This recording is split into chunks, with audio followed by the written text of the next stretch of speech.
சினிமாவை நீங்கள் அதுக்கு முன்னாடி வெளியில இருந்து பார்த்துருக்கீங்க. ஜென்டில்மேன் முழுமையாக அடைஞ்ச போது தான் சினிமாவை பக்கத்துல இருந்து பார்த்தீங்க.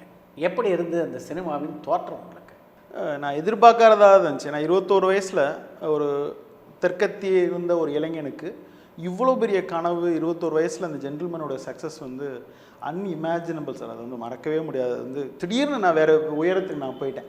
அது எனக்கு கண்டிப்பாக தெரியும். ஏன்னா நான் வந்து ஊரில் வந்து என் நண்பர்கள்லாம் சேர்ந்து அந்த படத்தில் உதவி இயக்குனர் வசந்தபாலன் அப்படிலாம் வந்து வால் போஸ்ட் அடித்து ஒட்டினதும் சரி, அந்த ஊருக்கு போனப்போ அந்த மேனேஜர், அந்த தேட்டர் மேனேஜர் என்னை கூப்பிட்டு பேசுனதும் சரி, ஒரு சின்ன நம்ம வந்து ஓகே நம்ம சரியான பாதைக்கு நோக்கி போயிட்டோம், இந்த படம் வெற்றி அடைஞ்சிருச்சு, ஸோ ஓகே நம்ம லைஃப் இனிமேல் ஸ்மூத்தாக இருக்கும், ரொம்ப தடங்கள் இல்லாமல் இருக்கும். ஏன்னா எங்கள் அப்பாவுக்கு என்ன கனவு இருந்துச்சுன்னா, எங்கள் அப்பா ஒரு கவர்மெண்ட் சர்வெண்ட், என் பையன் எப்படியாவது ஒரு கவர்மெண்ட் வேலைக்கு போயிடணும் அப்படின்னு ஒரு கனவு இருந்துச்சு. அப்படி இல்லாட்டி கூட அவனுக்கு ஏதாவது ஒரு கடை வச்சு கொடுத்து அவன் லைஃப்பை செட்டில் பண்ணிடணும்னு ஒரு கனவு இருந்துச்சு.